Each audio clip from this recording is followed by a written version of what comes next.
জয় গুরু, সুপ্রভাত, হরি ওম। ওম অখণ্ড সংহিতা বা অখণ্ড মণ্ডলেশ্বর শ্রী শ্রীমৎ স্বামী স্বরূপানন্দ পরমহংসদেবের অমৃতময় উপদেশ বাণী, একবিংশ খণ্ড। উদার সরল মন লইয়া চল। এমন অনেক লোক আছেন যারা অন্যকে কর্মোদ্যত দেখলে নিজেরা ঝাঁপিয়ে এসে কাজে নামেন, কিন্তু কাজ করা তাদের আসল উদ্দেশ্য নয়।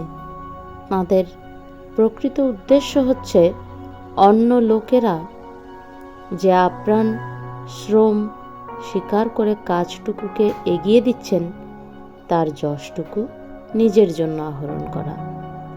এরা খাঁটি কর্মী নয়, এরা মেকি মাল। তবু এদের অবজ্ঞা করবে না, বরং চেষ্টা করবে এদের মনের ওপরে তোমাদের তীব্র চিন্তার সৎফলটুকু যাতে প্রতিবিম্বিত, প্রতিফলিত ও প্রতিষ্ঠিত হয়। দুদিন একটু হুজুগের কাজকর্ম করে বেশ নাম যশ নিয়ে একজন হঠাৎ চম্পট দিলেন বলে তার উপরে ক্রোধ, বিরক্তি বা অভিমান পোষণ করো না। তার নিন্দাও করো না, সমালোচনাও করতে বসো না। তিনি হঠাৎ এসে যোগ দেওয়াতে হয়তো কিছু শুভ হয়েছে, তিনি হঠাৎ চলে যাওয়াতে হয়তো কিছু অশুভ হয়েছে।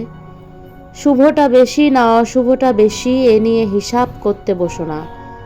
এসব ঘটা স্বাভাবিক।